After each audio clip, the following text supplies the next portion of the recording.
¿Qué tal? ¿Cómo les va? Buenas noches, estamos grabando, hoy es lunes 3 de octubre, este es el taller de jurisprudencia tributaria. Bueno, les comentaba antes de empezar a grabar, a la gente, digamos, que se está sumando por primera vez a este taller, bueno, que eh, la idea es aprender impuestos a partir del análisis de fallos jurisprudenciales. O sea, es como ir de atrás para adelante. Que en realidad, digamos, a ver, denme un minuto, por favor, hay gente que no se puede conectar. Ah, bien. Bueno, perfecto. Eh, Les decía, la idea es esa. O sea, cuando el contribuyente entra en lo que es un proceso contencioso tributario, tiene las alternativas de, digamos, de hacer todo lo que, eh, de llegar, ¿sí?, a distintas instancias, ¿sí?, eh, a partir siempre de una vulneración de un derecho. ¿Sí? Generalmente nunca se analiza lo que es el hecho en sí, sino el derecho que se está aplicando, ¿tá? O sea, el derecho que se está vulnerando, ¿sí? Entonces, el contribuyente tiene determinadas posibilidades, ¿sí?, de poder que ante una resolución que haya tomado el fisco, bien, apelar, ¿sí? Entonces, bueno, eso es lo que en cierto modo, son los recursos que posee el contribuyente para poder hacer valer su derecho, ¿está? Entonces, bueno, nosotros en la reunión anterior ya empezamos a analizar 2 fallos, ¿sí? Ahora vamos a seguir con otros 2 fallos más. Todos estos fallos están subidos al campus virtual, o sea que ustedes van a poder acceder al campus virtual, lo van a poder ver, ¿sí? O sea, lo ideal es que tratemos de leer, ¿sí?, todo lo que se va subiendo. Entonces, bueno, de esa manera, ustedes van a poder, digamos, o sea, ¿la idea cuál es? La idea es que nosotros acá discutamos, ¿sí? Discutamos los fallos, ¿tá? A ver, denme un minuto. ¿Dónde está? ¿Por qué no lo tengo acá? A ver, denme un minuto, por favor. Un minuto.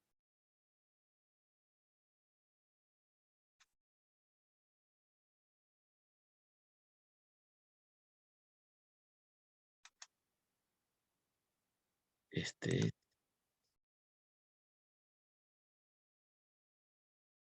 bien, ahora sí. Bueno, un fallo que quiero que veamos, ¿sí? O sea, son distintos tipos de fallos, ¿sí?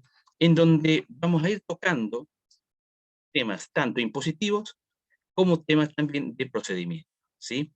En este caso, en lo que hace a la parte impositiva, vamos a ver fallos donde se está, en principio, vulnerando, por ejemplo, el tema ganancias o en otro tema IVA, ¿sí? Nosotros en la reunión anterior vimos que estaba referido a lo que es el impuesto a las ganancias. Entonces, bueno, vamos a continuar, ¿sí?, con este impuesto.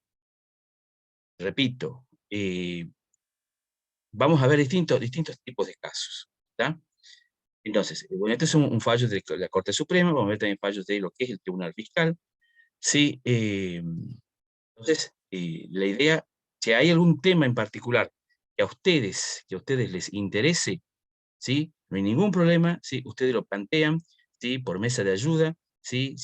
Le dicen, no sé, quiero ver algo sobre un determinado tema, ¿está? Entonces, bueno, estén justo con sus clientes eh, o en su trabajo, están viendo, digamos, que, ¿para qué nos sirve esto? Esto nos sirve para ir siempre haciendo un paralelismo, ¿está? O sea, lo que le pasó acá a este banco francés, ¿sí?, puede ser que nos pase a nosotros, algo similar. Entonces, ¿qué es lo que pasa? Nosotros vamos a poder ver, vamos a poder analizar, ¿sí?, cuál fue el pensamiento de los jueces en un fallo que es parecido a lo que a mí me está aconteciendo. ahí está la riqueza. Ahí está que nosotros vamos a poder, ¿sí?, esgrimir ante el fisco, decir, no, no, no, pará, mirá que la Corte Suprema dijo tal cosa. ¿Está? Entonces, bueno, obviamente que eh,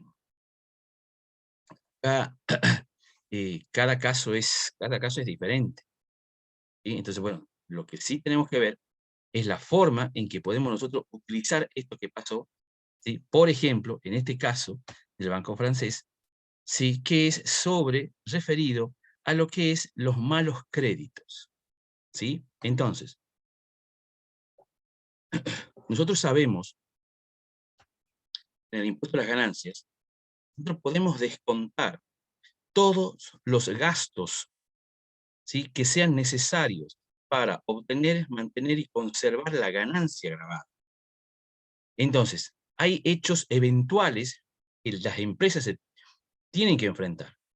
Por ejemplo, uno de esos ejemplos de esas contingencias que se enfrenta un contribuyente tributario, ¿sí?, una de esas tantas contingencias que se dan, es los índices de incobrabilidad que puede tener en sus créditos. Yo puedo descontar del impuesto a las ganancias, ¿sí?, un crédito incobrable. Sí, sí puedo. Pero ¿qué es lo que pasa? Se tienen que respetar determinados parámetros o determinados requisitos que están estipulados en la ley de ganancias. Lo mismo pasa, por ejemplo, con los márgenes de desperdicio. Si yo de pronto, estoy comprando, ¿sí?, por algún valor, siempre tomo como ejemplo el mouse porque lo tengo a mano. Eh, Vamos a suponer que yo compre plástico, ¿sí?, para hacer, esto creo que viene en una horma, un modelo, con el cual, digamos, yo puedo armar las formas, ¿está? Pero si yo tengo desperdicios, ¿sí? O sea, si hay, estoy hablando un barbarazo, ¿no? O sea, la verdad que, generalmente los desperdicios lo encontramos, por ejemplo, en productos alimenticios. Ejemplo, ¿sí? Si volviendo a este ejemplo, vamos a suponer que yo utilice un modelo, ¿sí?, y que de pronto, yo haya parte de plástico que no pueda volver a utilizar. O sea, supongamos, yo armo esto, lo corto, ¿sí? ¿Y qué es lo que pasa? Lo que me está sobrando no lo puedo volver a utilizar. Entonces, eso es lo que se denomina desperdicio. Entonces, ¿yo puedo descontar del impuesto a las ganancias un desperdicio? Sí, sí puedo, pero tiene que estar comprobado eso, y tiene que ser razonable. Entonces, para que ustedes, lo ideal acá es que veamos, ¿sí? O sea, yo siempre les propongo a ustedes pensar, ¿está? Pensar, digamos, el impuesto. Entonces, acá, ¿qué es lo que nosotros tenemos que pensar? Tenemos que imaginarnos del universo de gastos, ¿sí?, universo de contingencias que puede haber en una empresa, ¿está? Hay cosas que yo las puedo descontar del impuesto a las ganancias, ¿está? Por ejemplo, ¿sí?, qué sé yo, un robo. ¿Puedo descontar un robo? ¿Puedo descontar un incendio? ¿Está? Entonces, bueno, esas son cosas, ¿sí?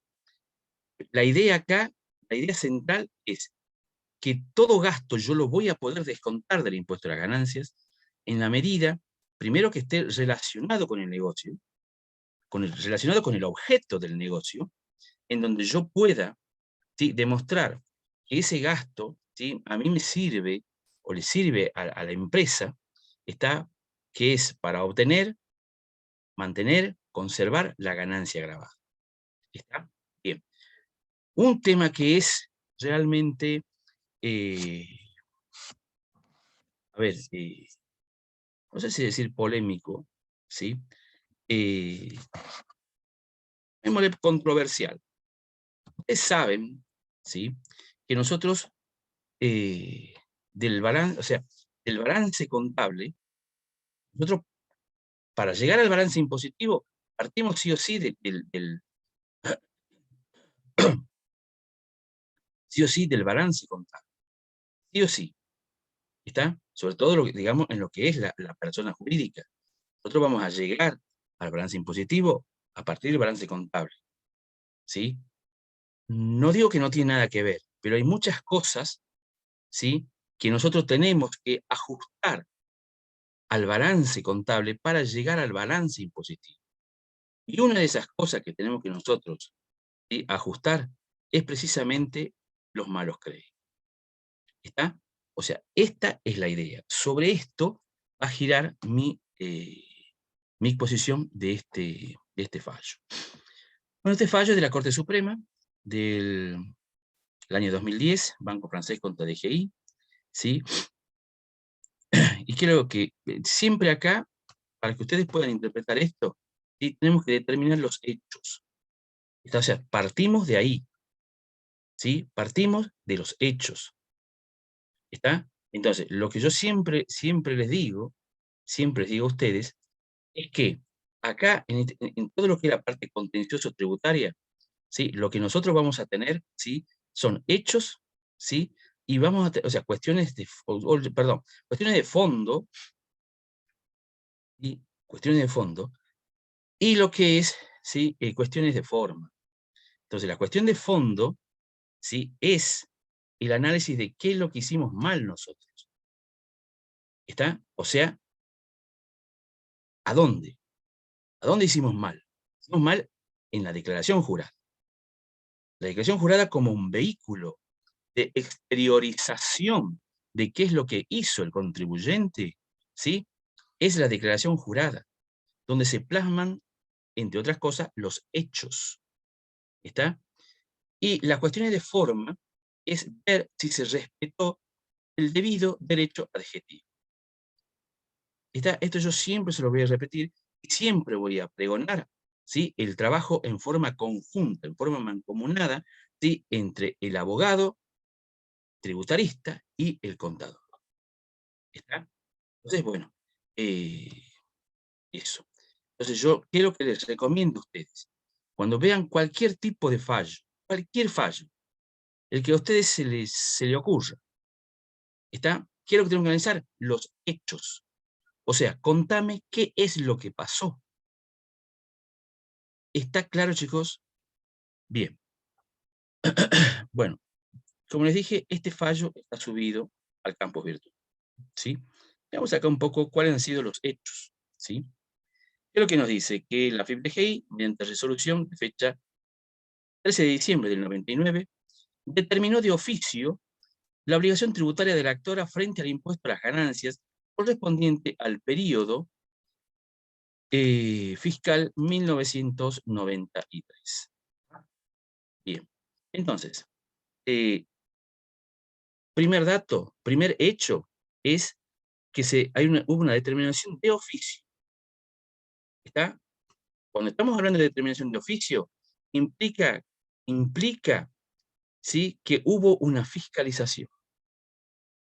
Esto es importante que ustedes siempre lo tengan en cuenta. Una fiscalización no necesariamente implica una determinación de oficio. Sin embargo, la determinación de oficio sí o sí surge de una fiscalización. ¿Está? ¿Eso qué quiere decir?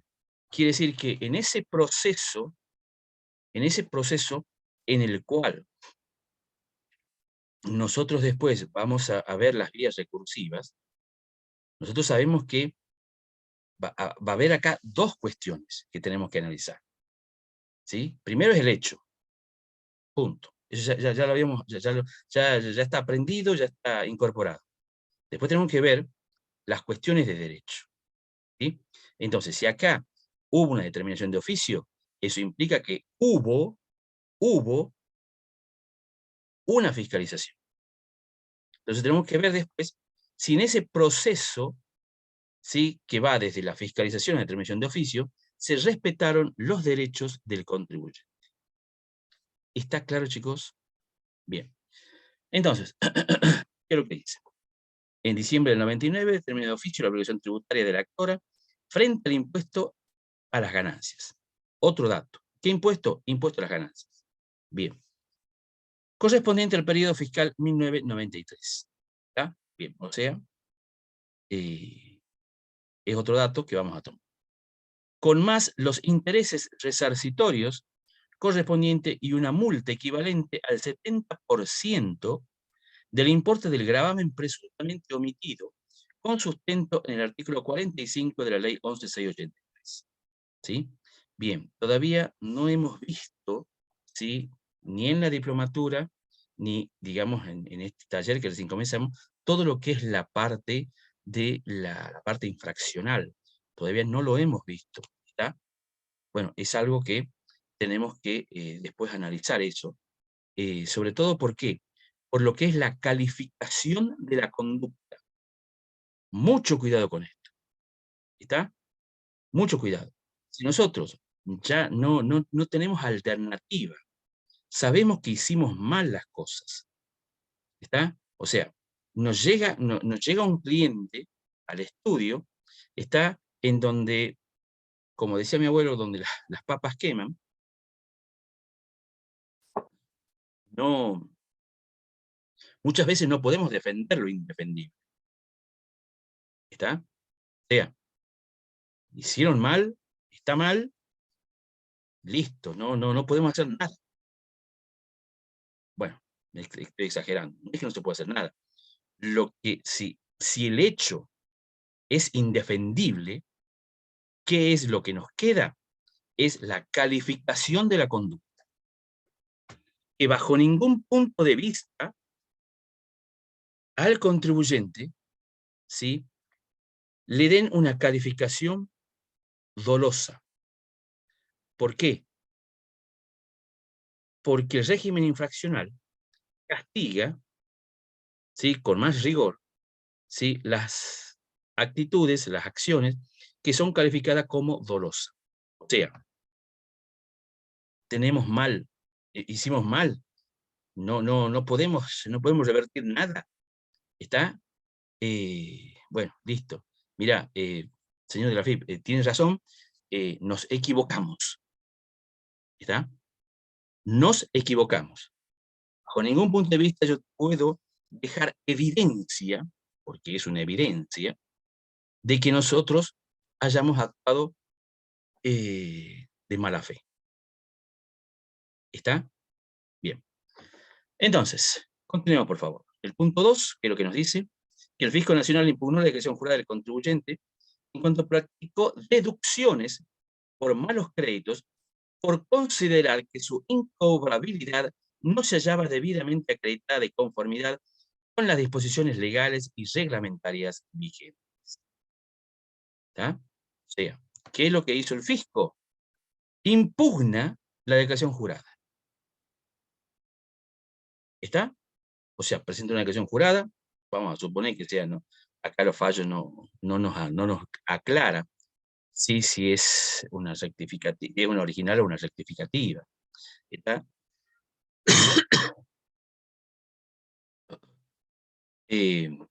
O sea, acá lo que nos dice es que impugna la declaración jurada. Eso es otro hecho. O sea, yo les recomiendo, ¿sí? Agarren un cuaderno, ¿sí? Eso es tapa dura, cosa que no, no lo pierdan, ¿sí? Agarren los fallos, ¿sí? Péguenlo en una hoja, ¿sí? Y a la vuelta escriban los hechos. ¿Está? Entonces, ¿cuáles son los hechos? La fecha, determinación de oficio, el impuesto, ¿está? El artículo que califica, o el artículo, digamos, de lo que es la parte infraccional, ¿está? Y ahora, ¿sí?, esto, profundiza más los hechos, impugna la declaración jurada. Otro dato importante, impugnación de la declaración jurada, ¿sí? En cuanto practicó deducciones por malos créditos, ¿sí? O sea, impugna la declaración jurada. ¿Por qué? por lo que es las deducciones más los créditos, ¿sí? Por considerar que su se me lengua la traba, por la que su incobrabilidad no se hallaba debidamente acreditada de conformidad con las disposiciones legales y reglamentarias vigentes. ¿Ya? Entonces, estos son los hechos, ¿sí? Entonces, sigamos analizando. Respecto de los créditos otorgados sin garantías, adujo que no podían tomarse como pautas de incobrabilidad las acciones de práctica de la entidad, ¿sí? O sea, continúa acá el fallo hablando de lo que hizo la FIP.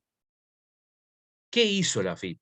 Dice, no se podían tomar como pauta de incobrabilidad las acciones de práctica de la entidad, o sea, en este caso del Banco Francés,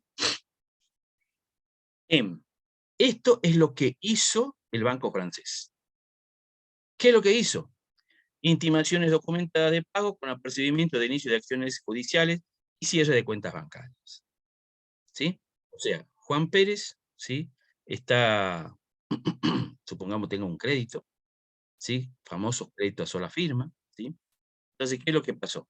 La persona no pagó, no pagó, no pagó. Entonces, le intima, o sea, en este caso, intimación documental, carta documento, de pago con apercibimiento, de apercibimiento. Le está diciendo, mire, señor Juan Pérez, el Banco Francés le va a iniciar, ojo, esto es por carta documento, ¿no? Le va a iniciar acciones legales y vamos a cerrar tu cuenta bancaria, ¿sí? 1. 2. Informes producidos por los abogados de la entidad encargada de la respectiva gestión de cobro extrajudicial. ¿Sí? Bien. Carta de documento. Lo que hicieron los abogados respecto, ¿sí? O sea, en lo que hace a la gestión extrajudicial. ¿Qué quiere decir extrajudicial? Es cuando el abogado nos está llamando diciendo, escúcheme, Juan Pérez, por favor, sí, mire, pague, porque regularice, porque va a ser después, qué sé yo, más onerosa el cobro, que le van a embargar el sueldo, le van a embargar la casa, le van a quitar el auto, o sea.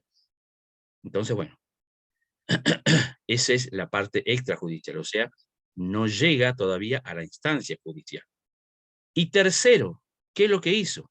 Informes producidos por la organización BRAS, y que solo podía considerarse como prueba fehaciente de tal extremo la fecha de inicio de la demanda de cobro judicial dentro del periodo fiscal en cuestión. Estas son las tres cosas que el banco hizo. ¿Está? Ojo, ojo, ojo, ojo. Acá es importante lo siguiente, ¿sí? Ustedes fíjense lo que dice acá, y no puedo subrayar esto, ¿sí? Como prueba fehaciente de tal extremo, la fecha de inicio de la demanda de cobro judicial dentro del periodo fiscal en cuestión. O sea, estarán acá del periodo fiscal en cuestión, ¿sí? Que no necesariamente implica que se le inició la acción. ¿Está? Bien. Entonces, ¿qué es lo que pasa? Pasa lo siguiente, ¿sí?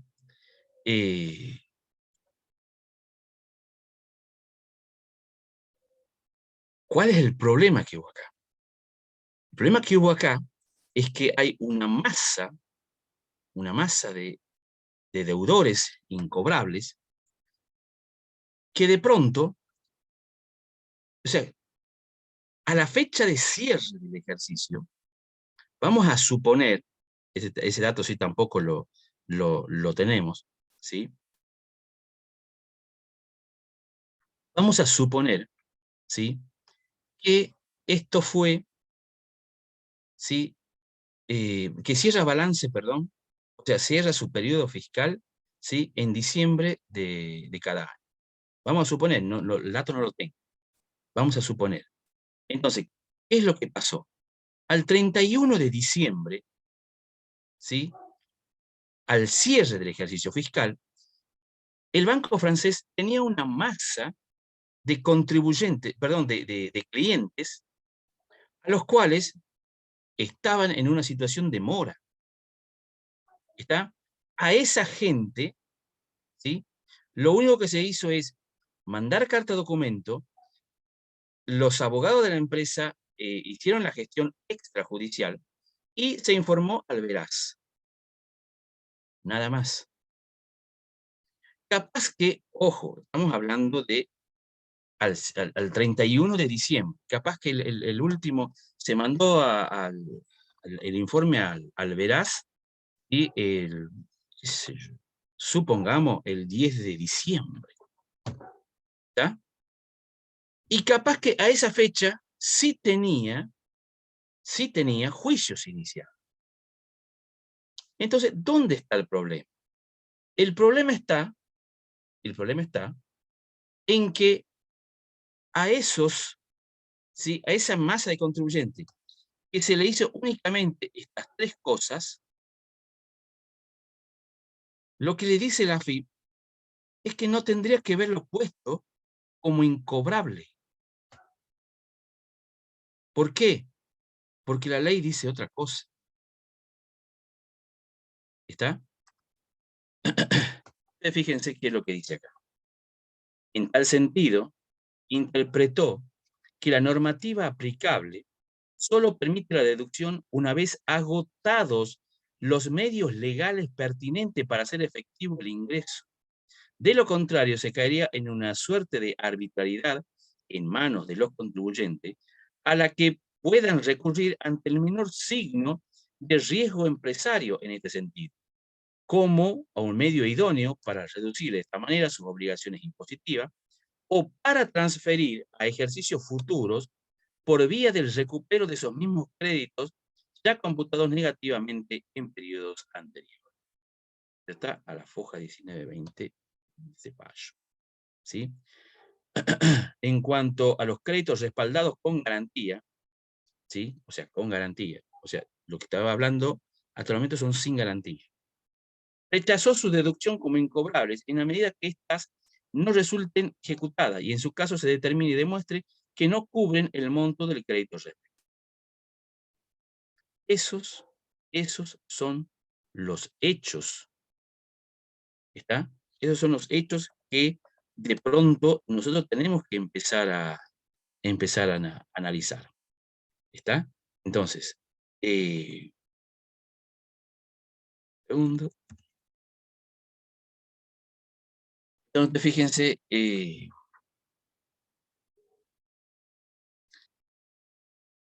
es lo que plantea? El Tribunal Fiscal de la Nación, ¿sí? ¿Qué es lo que hizo? Confirmó parcialmente la determinación de oficio, señalando que los informes de los letrados, ¿sí? Y los emanados de las centrales de información, tales como la organización Veraz, no tienen cabida en los índices de incobrabilidad contemplados en la norma reglamentaria, ni demuestran, ¿sí? Ni demuestran la realización de gestiones judiciales o extrajudiciales de cobro, ¿sí? Entonces, también, o sea, descarta, ¿sí? En este caso, el Tribunal Fiscal descarta, ¿sí? La aplicación de pautas de incobrabilidad que son elaboradas por el Banco Central, ¿sí? Que le invoca a la actora como sustento del criterio seguido para efectuar la deducción, ¿sí? O sea, por considerar que las mismas, o sea, esa deuda, se determinan sobre la base de estimaciones de carácter general para un conjunto de entidades financieras, ¿sí? Tales como clasificación de deudores y previsiones mínimas de riesgo de incobrabilidad, que impiden aceptar su aplicación indiscriminada sin contemplar cada caso en particular. ¿Está? O sea, en esta instancia se admite, se admitió la deducción de los créditos en los que la actora haya intimado de pago a los deudores, como también a de aquellos respecto a los cuales acreditó haber iniciado acciones judiciales de cobro, ¿sí? En el curso del periodo fiscal 93. ¿Tá? Después la Sala 5 de la Cámara Nacional de Apelaciones en el Contencioso Administrativo Federal confirma la sentencia del tribunal, excepto en lo relativo al reconocimiento, ¿sí?, de la deducción de los créditos intimados de pago mediante el envío de carta de documento, aspecto por el que la remite. Hay otro caso, ¿sí?, que ya les voy a subir, que también tiene, digamos, lo que es la parte de la parte incobrable, que es un fallo de Telefónica de Argentina, ¿sí? Ese ya se los voy a subir durante la semana, ¿tá? Entonces, sigamos viendo. A ver, a ver.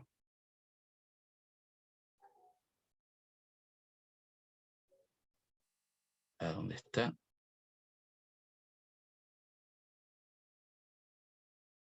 Bueno, fíjense que acá hay normas que tiene el Banco Central.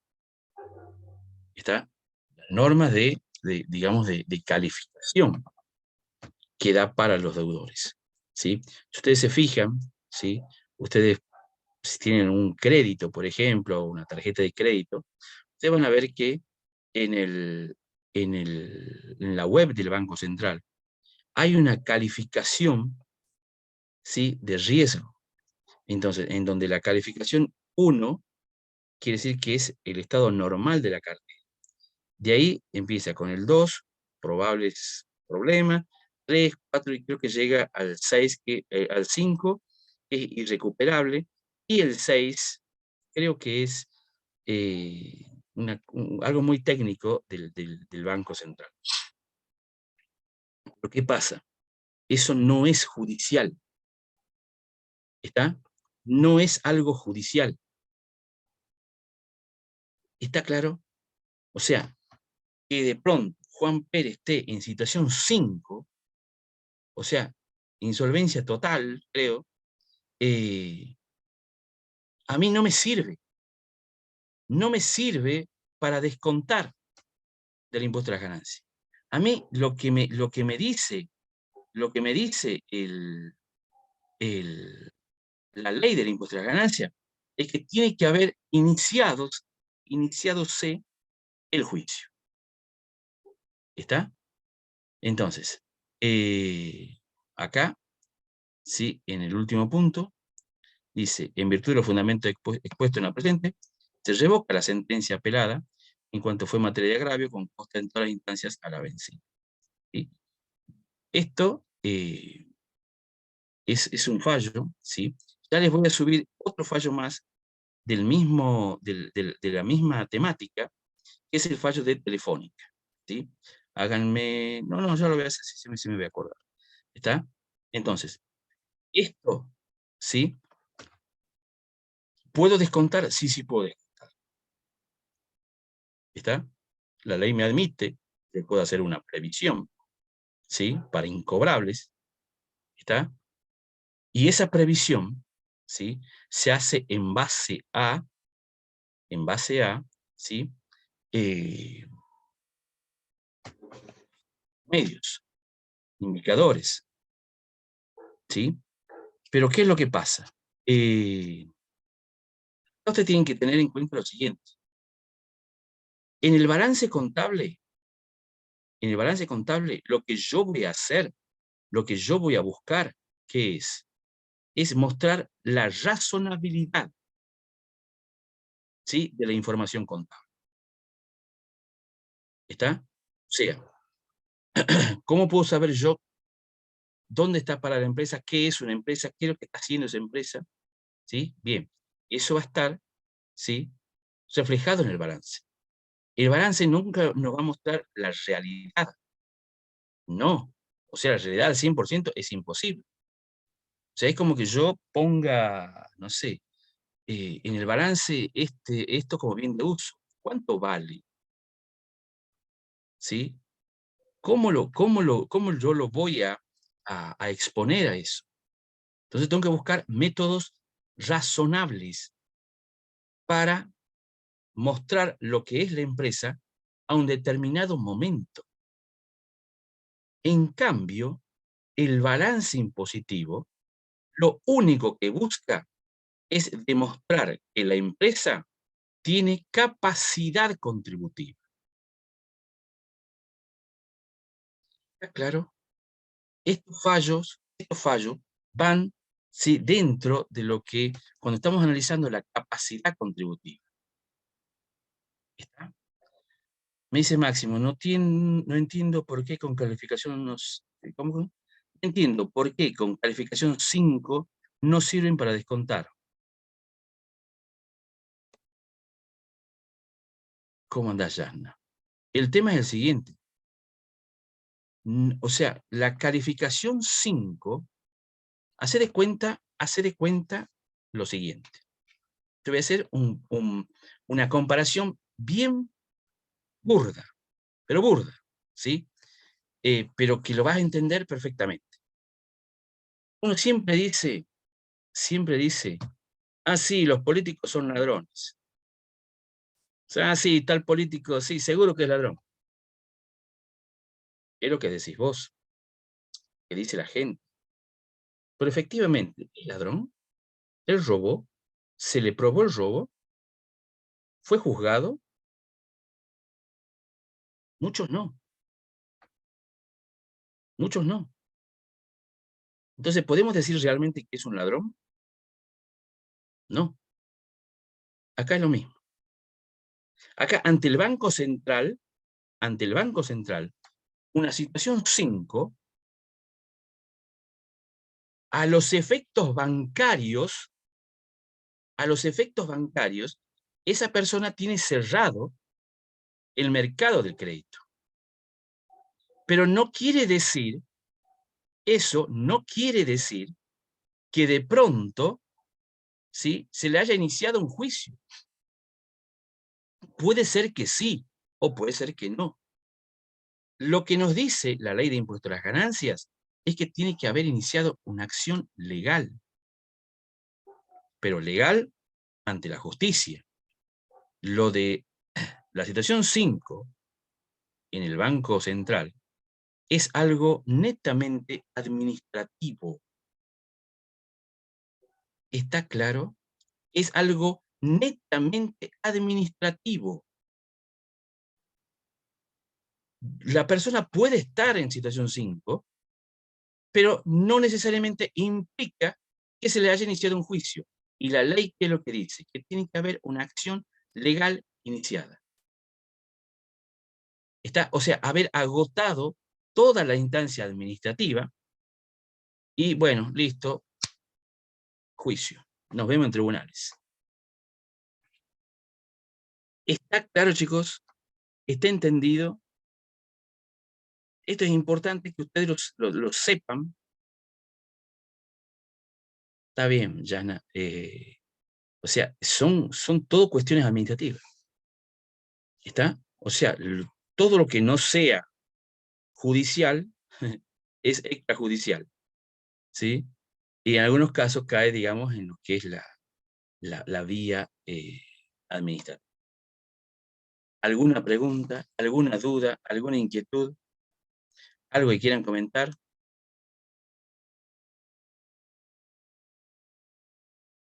Bien, bueno, ya les voy a subir el fallo de Telefónica, que va a estar, digamos, en la misma, es del mismo tenor, ¿sí? O la misma, no tenor, perdón, tenor tontera, eh, de la misma temática, ¿sí? Que es la deudores incobrables. Bueno,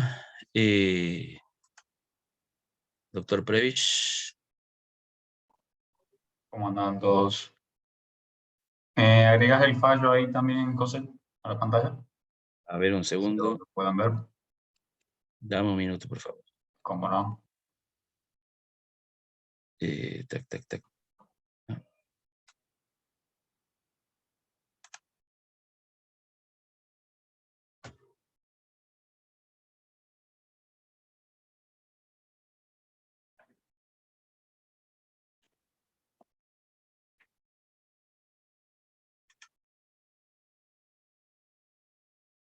Bien, este es un fallo de la semana pasada. Entonces, bien nuevo de la Corte, que está directamente relacionado con el fallo que vimos en la primera clase, por eso, bueno, justo como un tema fresco, me pareció oportuno mostrarlo. No es una sentencia definitiva, es una medida cautelar, para que ustedes sepan, los actos judiciales se dividen en diferentes categorías. En primer lugar, podemos definir las sentencias definitivas como las propiamente dichas, las que dan por finalizado el proceso, no obstante las posibilidades de recurrir a una instancia superior. Y, como es este caso, las sentencias interlocutorias. Las sentencias interlocutorias son aquellas que resuelven cuestiones que requieren una sustanciación, pero que son planteadas durante el proceso. No dan por finalizado la causa ni nada por el estilo. El ejemplo típico que todos podemos conocer son las medidas cautelares. Es muy inusual que la Corte dicte algo relacionado a una medida cautelar, pero ya veremos por qué. ¿Por qué les decía, para aquellos que no recuerdan o para aquellos que son nuevos, el fallo Bayer, que habíamos visto 2 clases atrás en el clase inaugural, lo que establecía era la imposibilidad de las provincias de determinar cualquier límite al libre comercio entre las jurisdicciones. ¿Por qué? Porque nuestra Constitución Nacional establece la que denomina cláusula cláusula del comercio, en el artículo 75, inciso 13, que establece que es facultad del Congreso de la Nación, facultad del Estado Nacional, regular el comercio entre entre el país y países extranjeros, o entre las provincias en sí. En este caso puntual, ¿por qué traigo a colisión a esto? Porque, para que tengamos en cuenta que los fallos de la Corte tienen se van manteniendo en el tiempo. Si nosotros tenemos un precedente en la Corte que nos puede servir, en un caso análogo, como mencionaba el contador, teniendo en claro los hechos, viendo más o menos cómo que coincida con el caso que nosotros tenemos, con el conflicto que puede llegar a tener los contribuyentes que nosotros representamos, tengamos en cuenta que la Corte, por una cuestión de seguridad jurídica, en ese sentido se respeta mucho, respeta el paso del tiempo respeta los precedentes que ellos mismos dictan. Entonces, en ese fallo Bayer establecía que las alícuotas diferenciales para contribuyentes de una jurisdicción que no sean de la provincia que dicta la ley impositiva, en el caso de Bayer, la provincia de Santa Fe, que establece una alícuota más alta para los contribuyentes que sean de otras provincias, son inconstitucionales. Haciendo esta introducción, podemos ver que la semana pasada, el fallo del 27 de septiembre, se notificó en un par de días. La empresa Norma Negra, una empresa conocida, promovió una acción declarativa de certeza, que es la típica vía que se establece, o la más común que utilizamos los tributaristas cuando no hay una determinación de oficio, cuando hay un caso en sí, en este caso para plantear una inconstitucionalidad. ¿Qué había pasado acá? La provincia de Misiones, que nos da mucho trabajo constantemente, es de las provincias más duras en cuanto a su contralor fiscal que tiene, es bastante particular en ese sentido, había establecido como requisito para ingresar las mercaderías a su provincia un sistema de pago a cuenta, que era un anticipo al impuesto de los ingresos brutos. ¿Esto qué significa? Uno tenía que abonar este anticipo, el impuesto de los ingresos brutos, como requisito previo para ingresar la mercadería a su provincia. Esto la verdad que no recuerdo si había en otra jurisdicción, es la única jurisdicción que conozco que tiene este sistema. Pero un sistema especial. Existía esa aduana interior, que lo considera la Corte, que como requisito para ingresar a la provincia, mercadería se debía abonar. Este contribuyente Loma Negra había iniciado una serie de tratativas internas, meramente administrativas, para buscar justamente que se eximan de abonar ese anticipo. Porque todos procuramos resolver las cuestiones internamente antes de llegar a juicio. Esa es la realidad, una cuestión de, o de costos, o de beneficios, o una cuestión de simpleza. En este caso particular, la provincia de Misiones había dictado 3 resoluciones administrativas en diferentes etapas, con diferentes planteos, que le eximían a la provincia, al contribuyente, a Loma Negra, de pagar dicho anticipo. Para que nosotros, este es importante, ¿por qué? Porque para que nosotros podamos litigar, tiene que haber un caso concreto, tiene que haber un peligro real. Si no tenemos ese peligro real, no tenemos lo que se denomina la falta de legitimación activa. Nosotros para poder litigar, para poder discutir algo, no podemos ir a discutir una ley porque consideramos que es inconstitucional de por sí. Tenemos que acreditar que esa ley que nosotros consideramos constitucional nos perjudica en algo. O sea, es contraria al derecho porque nos sucede esto, esto y esto. En el caso de Loma Negra, teníamos esa particularidad de que la misma Dirección General de Rentas había determinado que Loma Negra no tenía que pagar ese anticipo. Entonces, uno podía llegar a considerar que no tenía ese requisito para poder ir a juicio. Sin embargo, había una serie de problemas internos dentro de la DGI. Como todos lo sabrán, a nosotros la ley puede decir lo que sea, pero nos gobiernan los aplicativos. Los aplicativos son la ley suprema de Argentina para nosotros. Eso es una realidad. Entonces, el sistema de DGD no tenía preparado esto, es decir, que un determinado contribuyente no abonaba ese tributo. Entonces, cuando quería ingresar a la provincia de Misiones, ya teniendo 3 resoluciones que establecían que no tenía que abonar este tributo, una vez queriendo ingresar, no le permitían. No le permitían porque pedían como requisito para que se ingresen que se presente esa declaración jurada, que le muestren la declaración jurada. Loma Negra, ya como último recurso, ya no pudiendo resolver este problema, decidió interponer una acción declarativa de certeza directamente a la Corte.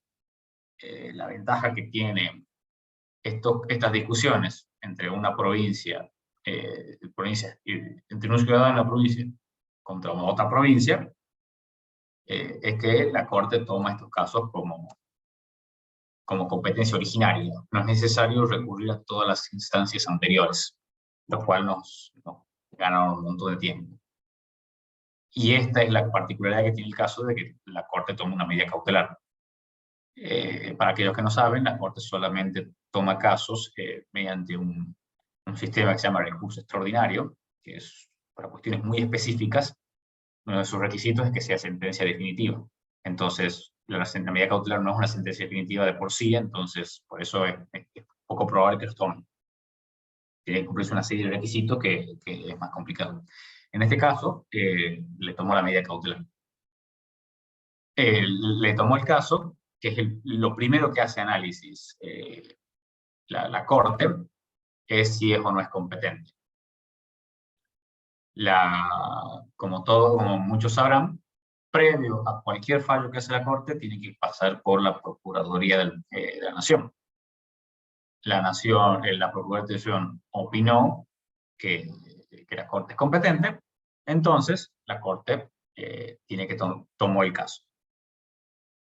Muy bien, entonces, como decíamos, con el fundamento de que este denominado anticipo y pago a cuenta vulneraba el que les comentaba, el artículo 75, inciso 13 de la Constitución Nacional. Esta es la denominada cláusula comercial. Entre las provincias. ¿Por qué? Porque las provincias y la Ciudad Autónoma de Buenos Aires, que siempre tenemos que agregar, no se encontraban habilitadas para dictar estas normas. Acá lo que dice la Corte es que acá no estamos discutiendo el fondo. Acá no estamos discutiendo si esta norma es o no inconstitucional. Lo que estamos discutiendo es si esta norma cumple los requisitos para que se cumpla la medida cautelar. Para que se cumpla una medida cautelar, que si bien muchos de acá son contadores, pero que por ahí lo tienen que tener en cuenta, tienen que haber principalmente dos requisitos. Uno es la verisimilitud del derecho y otro es el peligro en la demora. La verisimilitud del derecho es que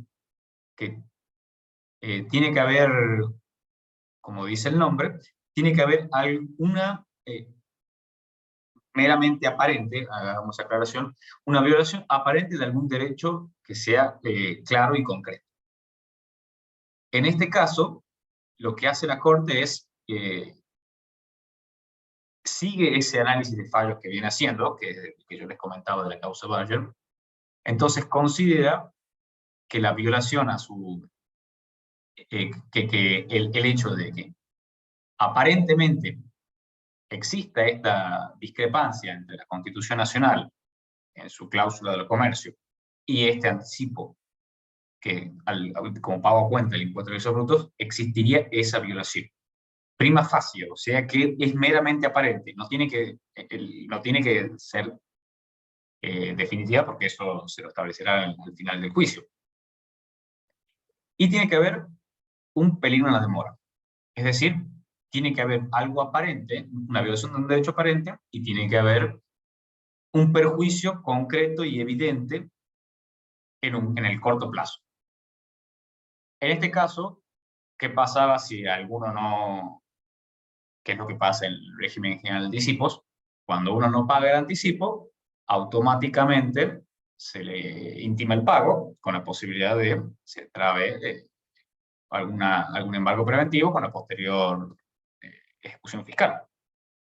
Entonces acá podemos acreditar, por un lado, en la violación prima facie de un derecho, que meramente verosímil, pero que se viola un derecho, y tenemos por otro lado el peligro tajante y concreto que tiene un contribuyente, que es que se le inicie una medida cautelar. Se le inicia una medida cautelar de embargo preventivo. De embargo preventivo con una ejecución fiscal. Es algo que lamentablemente todos conocemos. ¿Por qué les traigo este fallo? Para que ustedes tengan en cuenta que si les toca a algún contribuyente que tenga actividad en distintas jurisdicciones que pueden ser Misiones, pueden ser Chaco, puede ser la provincia de Buenos Aires, puede ser Córdoba, no jurisdicciones específicas las que estoy nombrando, que tienen la tendencia a establecer alícuotas diferenciales. O sea, aquellos contribuyentes de otra jurisdicción, de otra provincia, les cobran una alícuota más alta, por el mero hecho de establecerse, de tener su sede en otra provincia. Esto la Corte, en una numerosa cantidad de fallos, no lo permite. Ahora podemos poner este ejemplo, además, no solamente de alícuotas diferenciales que ya conocíamos, sino, por ejemplo, este tipo de anticipos, este tipo de pagos a cuentas, que solamente lo tienen los contribuyentes que son de otras jurisdicciones. Entonces, ¿por qué les traigo esto? Porque tenemos un claro ejemplo de que la Corte otorga medidas cautelares. Esto trae como beneficio de que los contribuyentes que decidan cuestionar estos temas no tengan que abonar el impuesto que ilegítimamente el fisco pretende cobrar. Entonces, para que ustedes tengan en cuenta, si nosotros tenemos algún contribuyente que sufre algún trato discriminatorio con respecto a sus provincias, la Corte dice que eso está mal cobrado, que los fiscos provinciales no están facultados para hacer eso, entonces nosotros podemos tener en cuenta esto. Podemos pedir una medida cautelar al Estado, a la Corte de la Nación, para que ésta le impida a los fiscos locales hacer esos cobros, y lo podemos realizar con un método de planificación fiscal.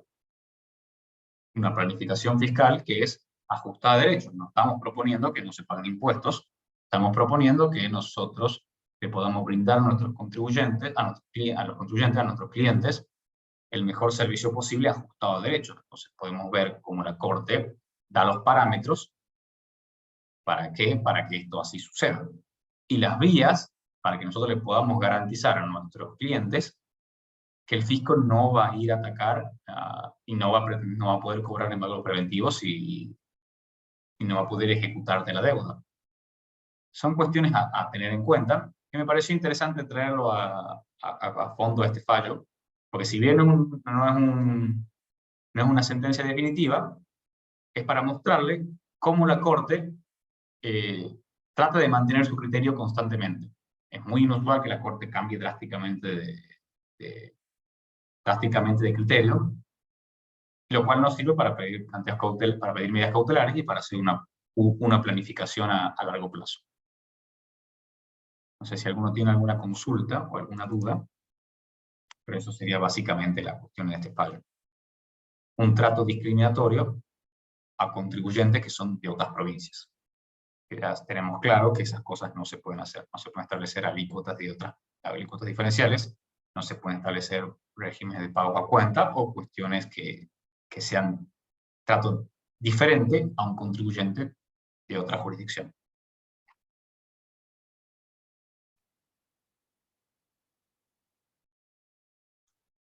Si no hay ninguna duda, con eso.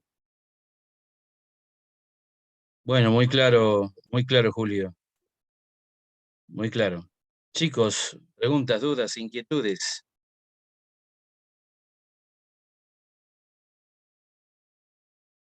Por favor, les pido, traten de participar, es la mejor forma de aprender. Hay máxima pregunta, ¿el contribuyente reside o no ahí o es para todos? Para que este requisito se cumpla, tiene que ser un contribuyente que no tenga su domicilio en la jurisdicción en donde pretende cobrar ingresos brutos. En este caso, Loma Negra tiene su domicilio en la provincia de Buenos Aires y la provincia de Misiones le da un trato discriminatorio a todos los contribuyentes que no residen en esa provincia. Entonces, abarca a todos, a cualquiera, ya sea la provincia de Buenos Aires, ya sea, en el caso concreto, supongamos que no sea para Loma Negra, sino que sea para un contribuyente que está domiciliado en Mendoza, que quiere ingresar a sus productos a la provincia de Misiones. Se aplica el mismo criterio. Se aplica este criterio a todos aquellos contribuyentes que no tengan el domicilio en la jurisdicción que pretende hacer este trato discriminatorio.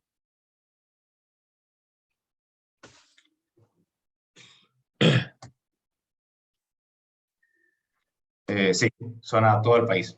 Los fallos que dictamina la Corte, consulta para aquellos que preguntan si los criterios son a nivel país, los fallos que determina la Corte se aplican para todo, son cuestiones federales. Por supuesto, que la Corte, los fallos se aplican solamente en el caso concreto. Si nosotros vamos, o sea, salvo circunstancias muy excepcionales, las direcciones generales de rentas o la FIP sigue manteniendo su criterio, entonces muchas veces tenemos que ir a discutir.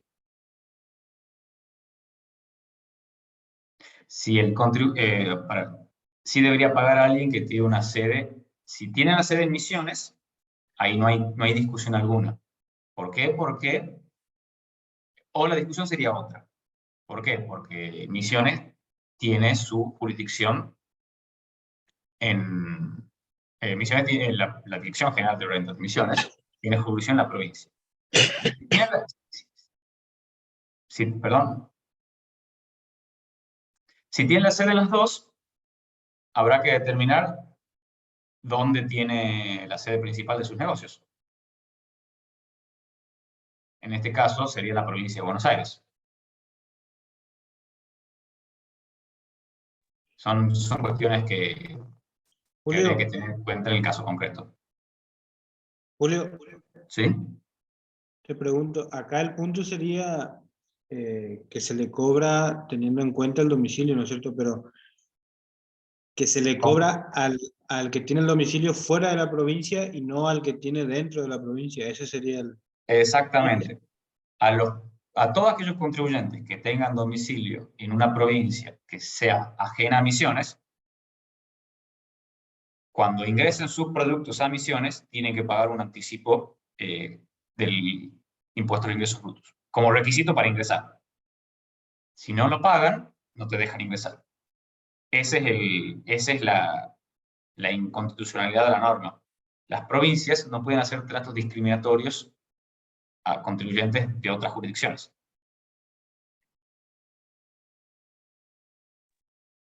Tengo una consulta, Julio, ¿Sí? más que nada en forma general.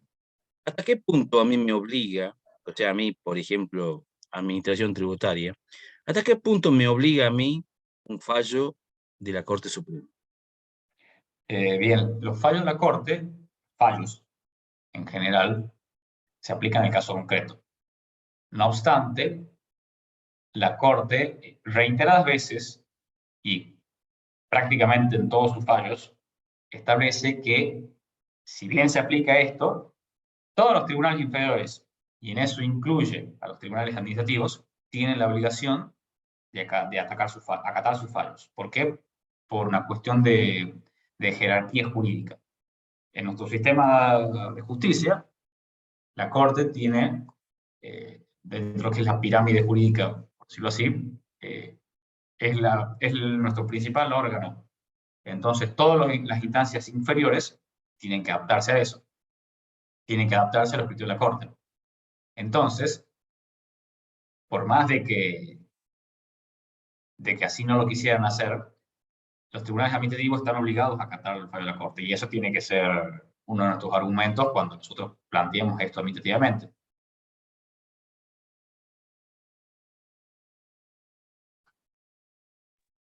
Bien, Más allá de gracias. que lo cumplan o no, nosotros, la realidad de los hechos es que en el 99% de los casos, ahora, por ejemplo, el único caso que se me ocurre es en el fallo Vidal, que era una cuestión de penal tributaria, que se dio un dictamen interno que establecía que en determinados casos, que coincidían con el fallo Vidal, no se iba a seguir discutiendo la ley penal tributaria. Después, el único que yo recuerdo por ahora, después se sigue las provincias siguen manteniendo sus criterios. En este caso, las provincias. En el caso de Vidal era un dictamen que hacían a todos los fiscales para que no investiguen las leyes penales tributarias que coincidían con el caso Vidal. Pero las direcciones generales de renta en general siguen manteniendo sus criterios por más de que tengan fallo de contra en corte. ¿Por qué lo hacen? Una cuestión una cuestión meramente recaudatoria. Si lo intimamos a 10 contribuyentes, 2 discutirán y 8 preferirán pagar. Entonces ahí aumentan la recaudación, que es básicamente lo que ellos buscan. Nosotros, sí, a ver, claro, exactamente. Lo que, por ejemplo, podemos hacer como planificación en un caso así, supongamos, Carlos, que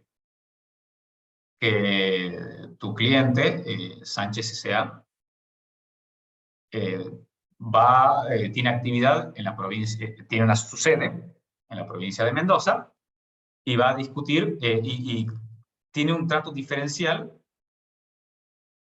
para todo él ejerce su actividad en Mendoza y porque está en comida multilateral, que nos pasa la mayoría de los clientes están inscritos en convenio, tiene por su actividad, tiene un trato diferencial en cuanto a la alícuota cuando va a la provincia de Córdoba. La provincia de Córdoba, por ejemplo, determina que para la actividad de esta empresa, de tu cliente, un ingreso bruto del 2%. Pero si son de afuera de la provincia de Córdoba, un 4%. Ahí podemos ver un ejemplo, una similitud con el fallo que yo les estoy mostrando. Lo que yo les recomiendo a los clientes es que hagan cómo operen. Presenten una nota en rentas local, o sea, en este caso, en el caso del ejemplo que yo les daba, una nota en la en la provincia de Córdoba, dando todos los argumentos jurídicos de por qué ellos tienen que tributar igual que en Córdoba, y liquiden a la alícuota que establece, a la alícuota mínima, a la que establece para todos los contribuyentes de la provincia de Córdoba. Y de ahí esperaremos hasta que el fisco en algún momento, pueden pasar un par de años, iniciará una inspección, inclusive puede determinarte deuda, y en ese momento planteamos una acción declarativa ante la Corte, con la inspección o con la acción declarativa o con la determinación de oficio. Y ahí con eso le podemos mostrar, yo les mencionaba recientemente, los requisitos de una medida cautelar, verisimilitud del derecho y peligro de una demora. Con la verisimilitud del derecho tenemos la violación del artículo tanto de la Constitución Nacional, en este caso el 75 inciso 13. Y el peligro de la demora tenemos la declaración de oficio, la determinación de oficio, perdón, o la inspección que está avanzada, la intervención y la fiscalización que está haciendo el fisco local. Entonces ahí le demostramos a la Corte porque el perjuicio evidente que nosotros tenemos con esto, con esta violación. Entonces ahí tenemos, por ejemplo, una forma de defendernos, y todo esto que estoy hablando es un proceso de que pueden durar 5 años. Entonces durante 5 años nos podemos garantizar, podríamos garantizar a nuestro cliente tributar a una alícuota menor que la que le hubiera correspondido si no discutiríamos. Si otra empresa pregunta Max, si otra empresa manda productos a esta provincia, ¿no debería pagar a esta alícuota y en todo caso se basaría en este fallo para no pagar? Este es el caso que yo le estaría recomendando. Pagar a la alícuota que establezca la provincia para los ciudadanos de su propia provincia, presentar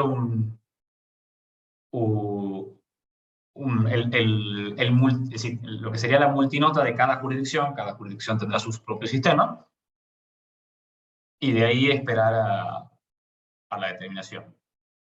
Otra forma sería, en el caso que ya hubieran pagado, podríamos ir directamente a una repetición tributaria. Iniciamos una repetición tributaria administrativamente, mostramos un informe contable certificado por contador público, diciendo que nosotros pagamos más de lo que nos correspondía.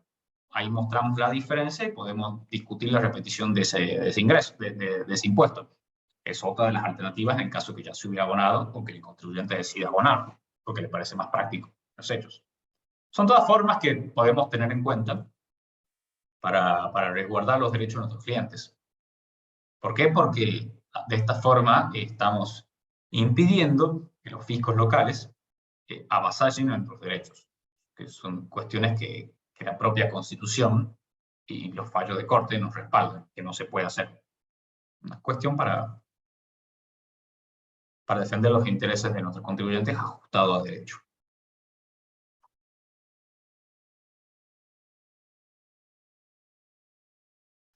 A ver. Y Carlos plantea, perdón, que te interrumpa, Sí. dice que si la empresa tiene sede principal en Buenos Aires y una sucursal en Formosa y envía sus productos para venderlos acá, o sea, en Formosa, ¿debería pagar esa alícuota mínima?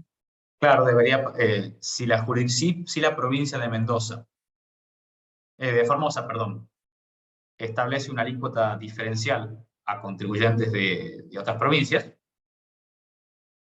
o sea, si establece una alícuota, por ejemplo, a todos los ciudadanos de Formosa una alícuota del 2%, a los ciudadanos de otras provincias una alícuota del 5%, en el caso que vos planteas, Carlos, ajustado a derecho sería que esta empresa tribute al 2%. ¿Por qué? Porque esa diferencia entre el 2 y el 5% es inconstitucional. No se podría realizar. No se podría realizar, ¿por qué? Porque la Constitución faculta solamente al Estado Nacional, por medio del Congreso, a legislar respecto del comercio entre las provincias. Las provincias no pueden hacer esta distinción. No pueden una alícuota para una provincia, una alícuota para otra provincia, y así sucesivamente. Podemos ver, por ejemplo, para algo que sí está más ajustado a derecho, podemos ver, por ejemplo, las empresas de Telefónica, por ejemplo. Las empresas, los cables de la telefonía, que pasan de jurisdicción en jurisdicción, por ejemplo, para llegar a Neuquén, tiene que pasar por una determinada cantidad de provincias. La ciudad, por ejemplo, para la ciudad de Neuquén. Si cada provincia legislara autónomamente, por decirlo así, sin la cláusula comercial que les mencionaba, cada provincia, Neuquén, cobraría ingresos brutos, cobraría ingresos brutos la provincia de Río Negro, cobraría la provincia de La Pampa, y así sucesivamente hasta que se llegue a la jurisdicción de donde esté la sede de Telecom, por ejemplo. Lo que establece el Congreso Nacional es que como pauta y como forma de ejercer su facultad de la cláusula comercial que estoy mencionando, es que todas esas provincias no podrán cobrar ingresos brutos, solamente podrá cobrar la última, la del destino, en este caso la provincia de Neuquén. Y ahí podemos ver, por ejemplo, cómo el Estado Nacional sí puede hacer esta distinción entre provincias y entre varias provincias. ¿Por qué? Porque la Constitución le facultó la potestad de legislar el comercio entre las provincias. En cambio, las provincias no pueden hacerlo. La provincia no puede establecer tratos diferenciales en base al domicilio que tenga cada contribuyente.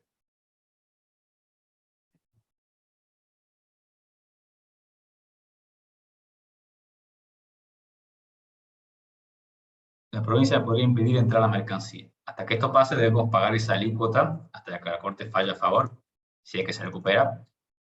Bueno, este es el caso que pasó con Loma Negra.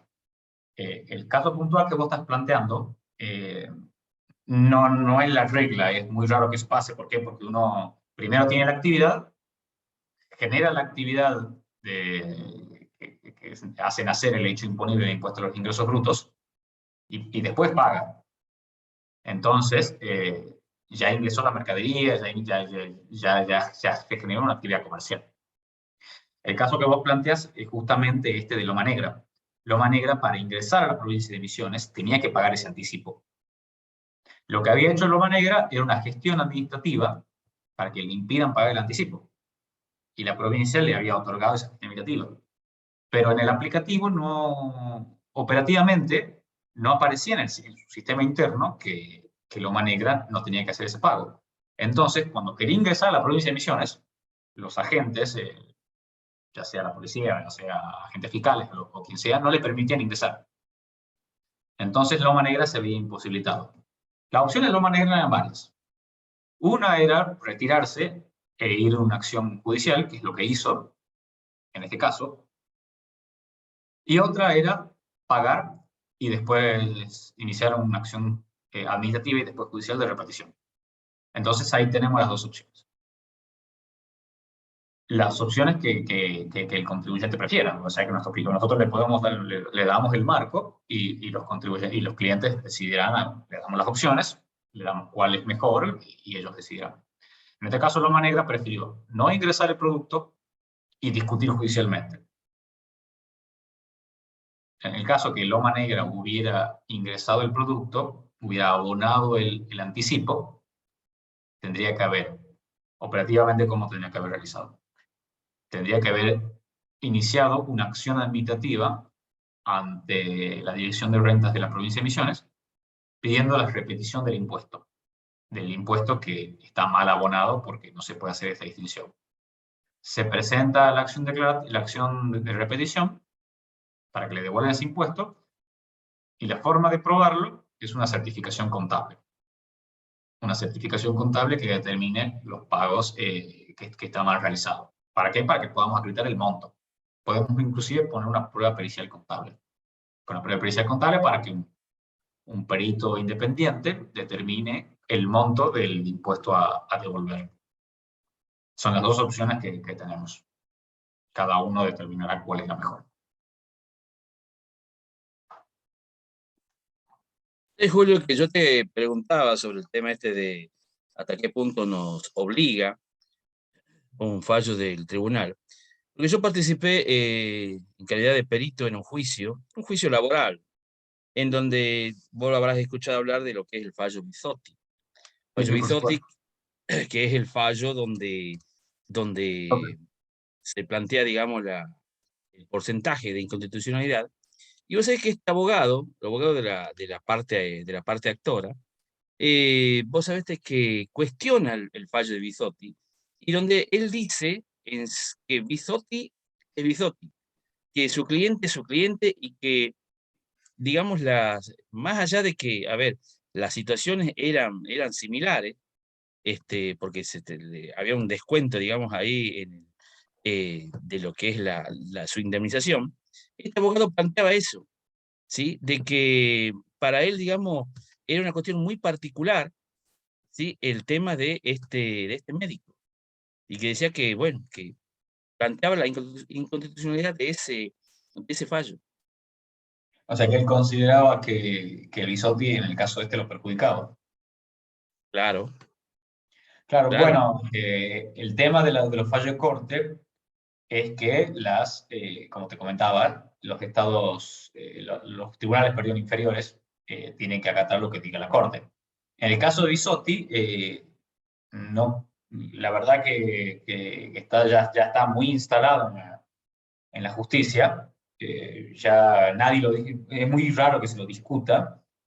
Lo que, si en este caso te sería beneficioso, vos podrías mostrarle al juzgado cómo las circunstancias son diferentes. El caso Bisotti, demostrarle los hechos, y si es que en este caso te beneficia, mostrarle por qué no es igual al caso Bisotti. Y ya será cuestión de ver qué opina el juzgado de turno. Si considera que tiene esa facultad de establecer un decreto, un fallo diferente, porque considera que los hechos no son diferentes, o acatará sin más trámite lo que diga la Corte. Por eso también es importante tener en cuenta los hechos. Si Sí, ley demostraba que no se aplica Bisotti por esto y por esto, es más que válido. Pero bueno, sí, el caso particular del fallo Bisotti ya está como muy asentado en las jurisprudencias inferiores que se aplican, que se tienen que aplicar. sí, sí, sí, sí, pero la verdad que no sé todavía, digamos, que todavía no hubo fallo del juez laboral. A mí me llamó la atención porque, o sea, los hechos son exactamente iguales. O sea, tiene una indemnización, sí, que supera el tope indemnizatorio, eh, y se le toma el 67%, y esta persona dice, no, no quiere, no quiere que se descuente nada. Entonces, bueno, y cuestiona, digamos, lo que el fallo de la Corte.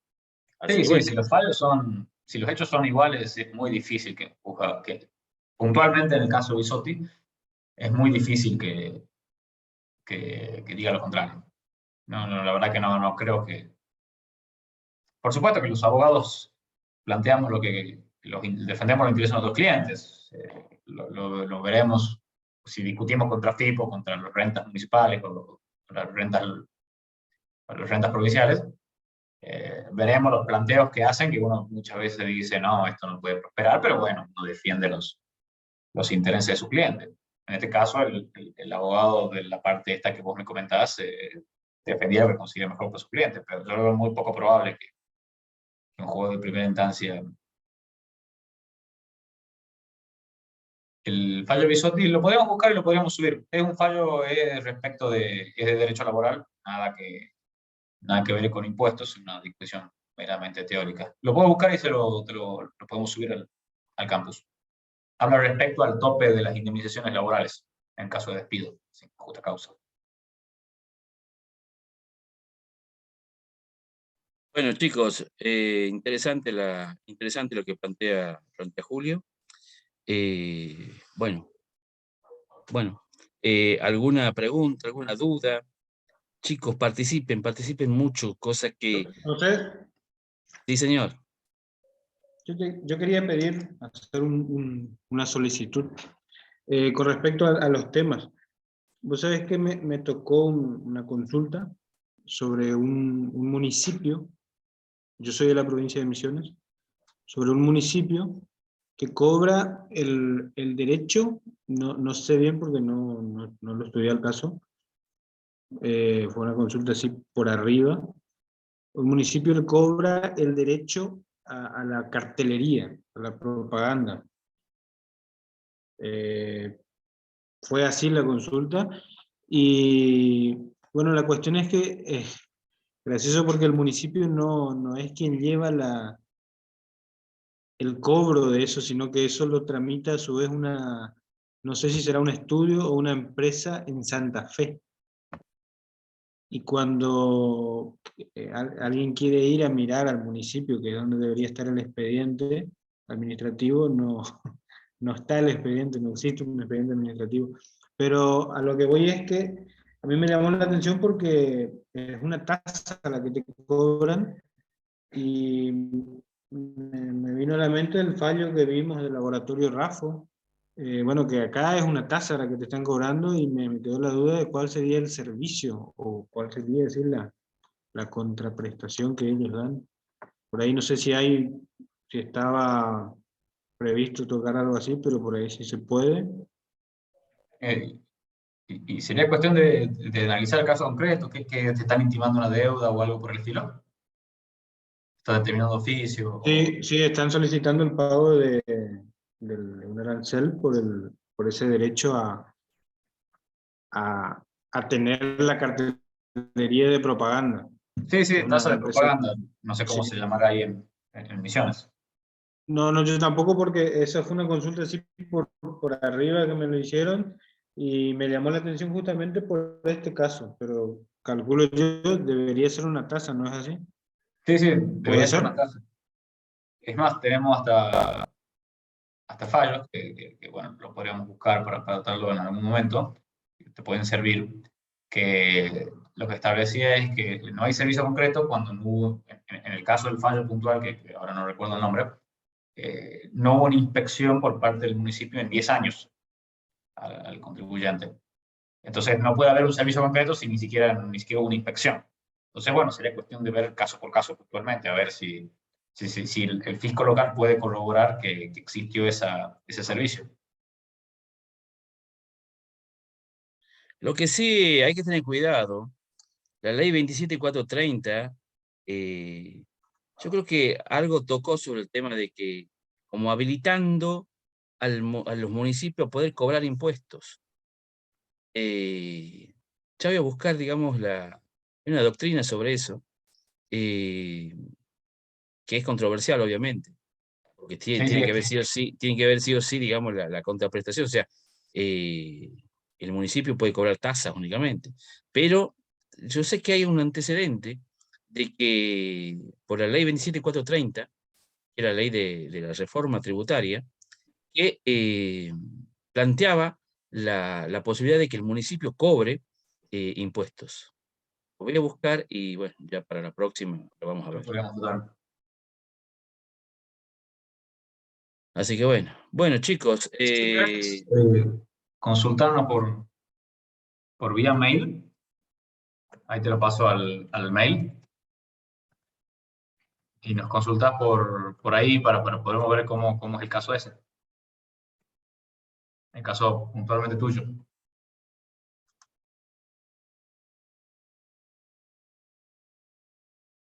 bueno, para que después tengo para todos. Fíjate ahí a ver, yo lo pongo yo para Dale, todos. dale. A ver, sí, sí, ya lo... Yo lo pongo acá. Ahí está. Ahí Para está, todos. justo lo mandamos. Bueno, chicos, y sí, acá el municipio, por lo menos acá en San Miguel de Tucumán, sí está cobrando lo que es, le llaman publicidad y propaganda, que es bueno, Leila, te esperamos el lunes que viene. Y estén atentos al campus virtual, por favor. Y los que quieran sumarse a la diplomatura en procedimiento tributario también están a tiempo, pueden hacerlo, así que se pueden inscribir. les decía que es un complemento de lo que es, a su vez, otra tasa, ¿sí? Que es el TEM. Un porcentaje de lo que es el TEM, que es una tasa económica municipal, de lo que si yo pago, por ejemplo, no sé, 1.000 pesos de esta tasa de económica municipal, yo de publicidad y propaganda estoy pagando el 10% sobre esa tasa. Lo voy a buscar a la legislación, a ver cómo lo plantean acá este municipio. Así que bueno. La semana pasada justo tuvimos un fallo nuevo, que bueno, estaba entre mi idea de ver cuál lo hacemos, desde Coca-Cola, que salió de un fallo de la Corte de la Provincia de Buenos Aires. Y justo respecto a tasas bueno, que estaba en concordancia con lo que veníamos charlando del fallo del doctor Raffo. Lo puedo pasar también como para que lo tengan en cuenta y bueno, podemos ver de ahí porque ahí habla mucho respecto del servicio efectivo y demás. Es de Coca-Cola contra la provincia de Buenos Aires. No me acuerdo ahora qué municipalidad, creo que la municipalidad de La Plata. Perdón, no me acuerdo de la provincia, perdón. Bueno, chicos, creo que ha sido interesante la reunión de hoy y vamos a seguir avanzando en este sentido, así que los invito a que participen y después se inscriban, cosa que, bueno, puedan, digamos, acceder a lo que es el campo virtual. Los fallos, bueno, los fallos nosotros los estamos subiendo al campo virtual.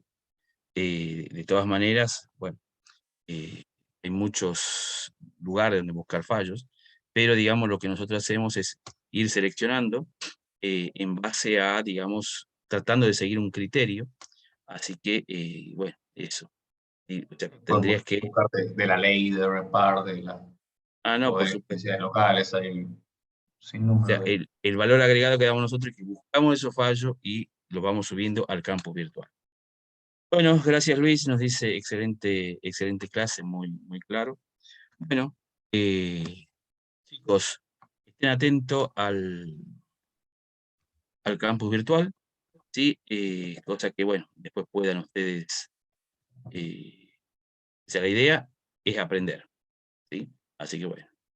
Chicos, buena semana para todos, buen octubre para todos. Nos estamos viendo, ya vamos a subir esto al campus virtual. Bueno, Hasta luego, buena adiós, semana. adiós, Chao. adiós, adiós.